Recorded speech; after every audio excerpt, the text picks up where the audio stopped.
Hey yo guys, what's up? So for today's video is this is my journey ends but this is the reality. Kailangan na nating umuwi sa ating pamilya and kailangan natin kasama ang ating mga anak at mga mahal sa buhay. So desisyon na tayo na umuwi sa bansang Pilipinas upang dito na ipagpatuloy ang ating buhay. Mamuhay tayo ng payapa at normal upang makasama natin ang ating mga anak. So, ito, yung video na to is just the memories from Saudi. 10 taon na pagtatrabaho bilang OFW dito sa bansang Saudi Arabia. So, hope you guys. So, bali guys, ako ay nagsimula dito noong 2015 nang pumasok ako as a service crew dito sa bansang Saudi Arabia, McDonald's. So, hanggang ngayon 10 years na, and this is the last year of my life, last day.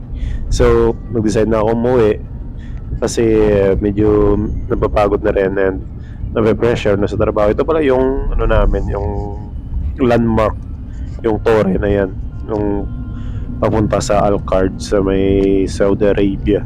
Mga 1 hour away lang yan papunta sa Riyadh, yung Al-Qard na lugar namin. So, ayan, tuloy ko yung kwento sa as a crew, and then after that nakapasok ka sa crew, then after a year nag-promote ako as crew trainer.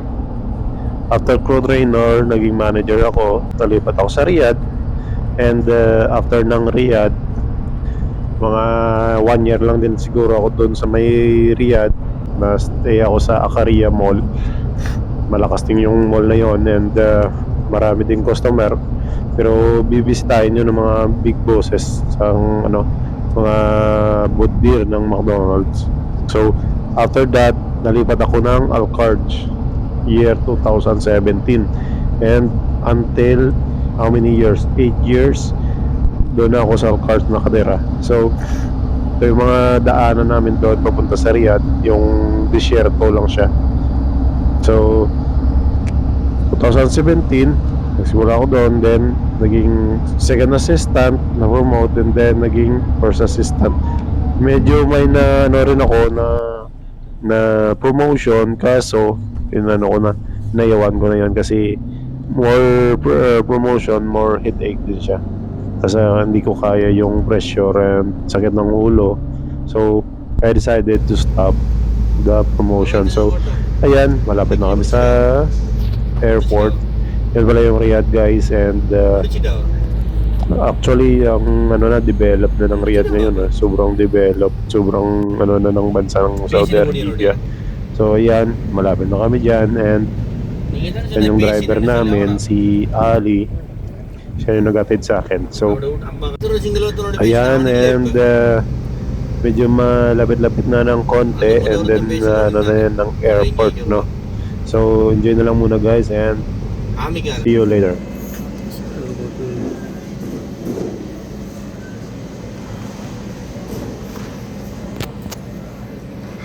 So ayan guys, no, and then makarating na ako ng airport, and nagutom ako dyan. Pumunta ako ng food court, naghanap ako ng kainan.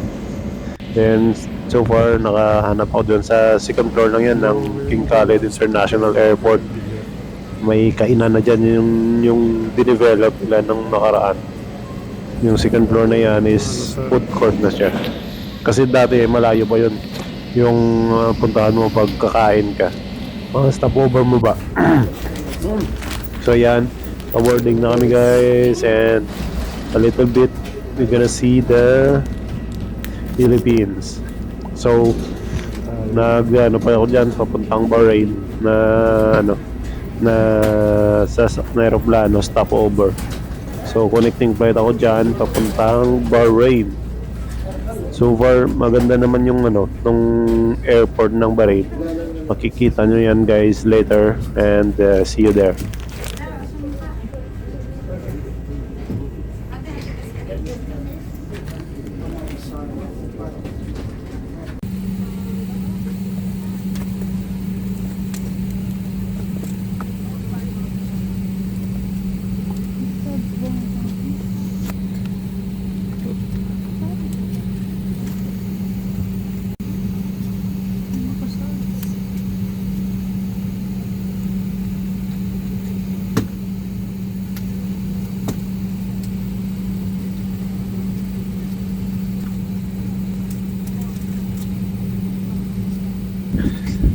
So yun guys, no, may nakita pa ako dito na isang kusayro. Akala niya is bahay niya lang yun, no.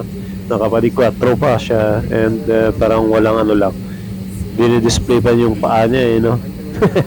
So guys, we are arrived at Bahrain International Airport. So actually, ang ganda ng airport ng Bahrain, no. Sobrang lamig and convenient siya. Wala masyadong departures dito and arrivals. Konti lang.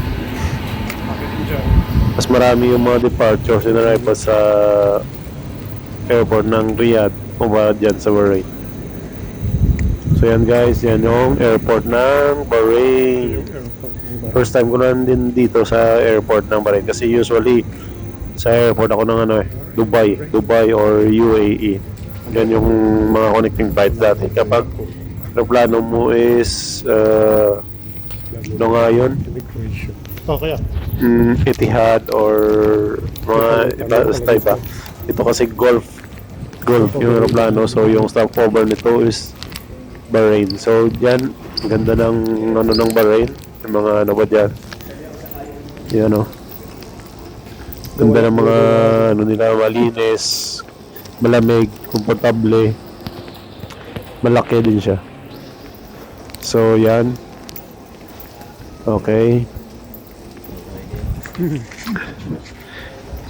Then pumasok din kami dyan sa loob guys and ang ganda ng mga ano dyan, mga hallway, ang ganda ng Bahrain.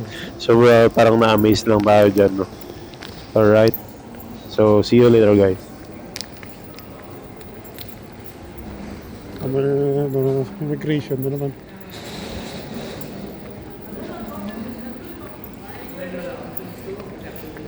Ganda na ano. Transfer. Ardi Guray.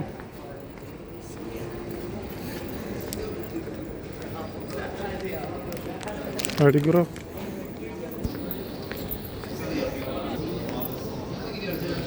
Connecting flights. Ardi Guro.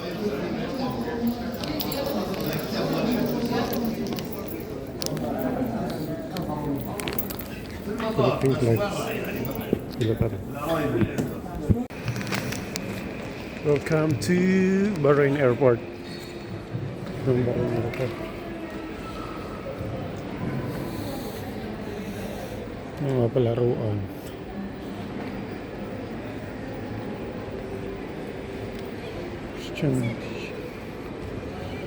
Sa Bahrain.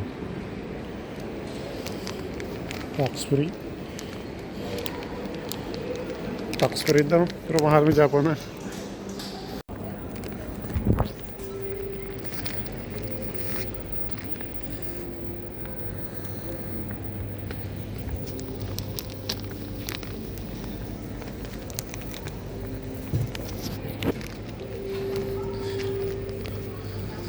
Nabi mo na.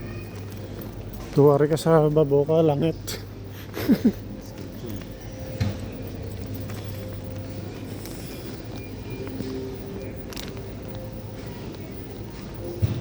Sala nila airport no.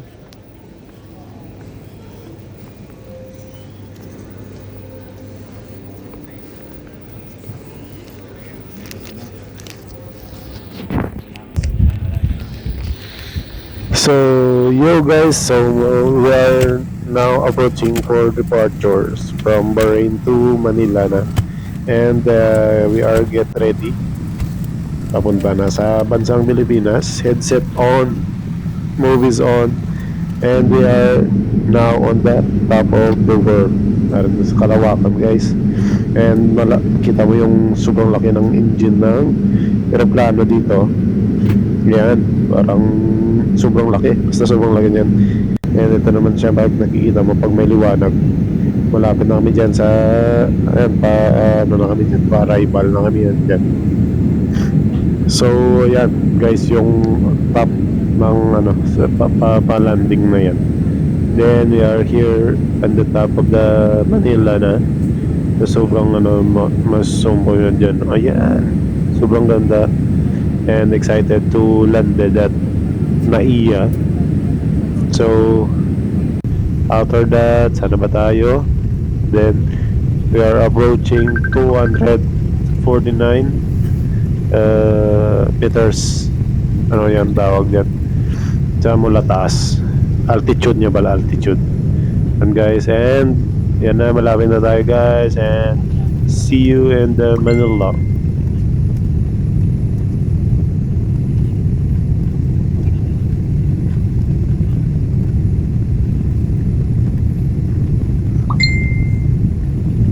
So ayan na guys, and we are almost, ano na,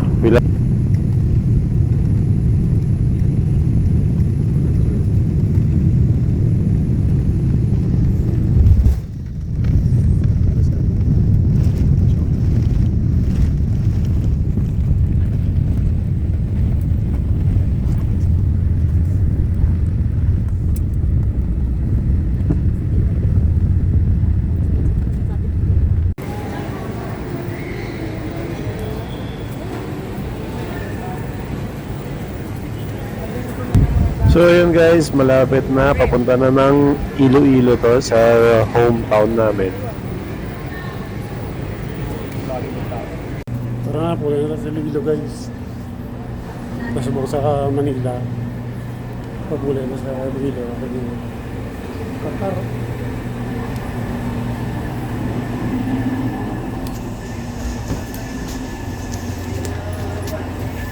Alright, see you a bit in the Iloilo.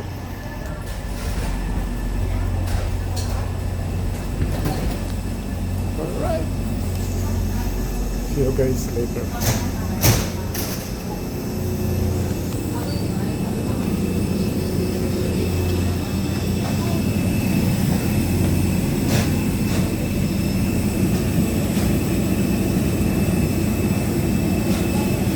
Pak-pak galing na yung tabungan.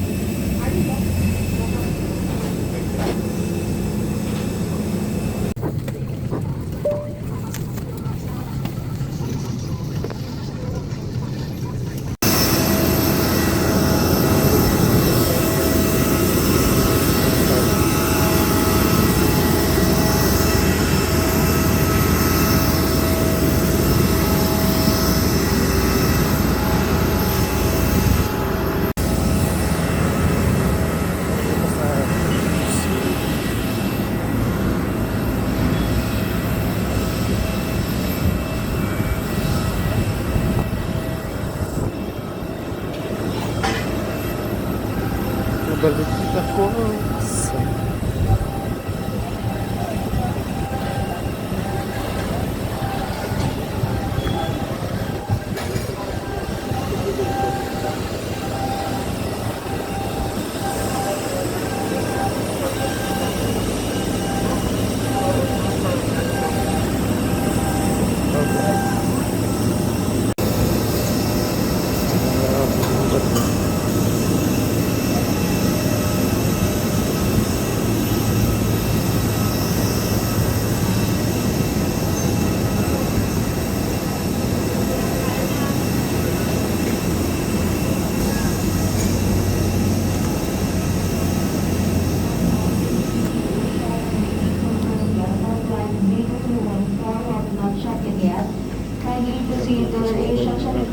for your check-in procedures.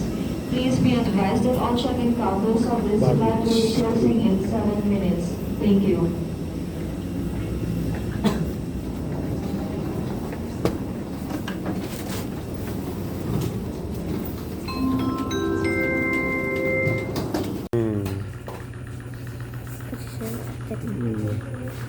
damo ba?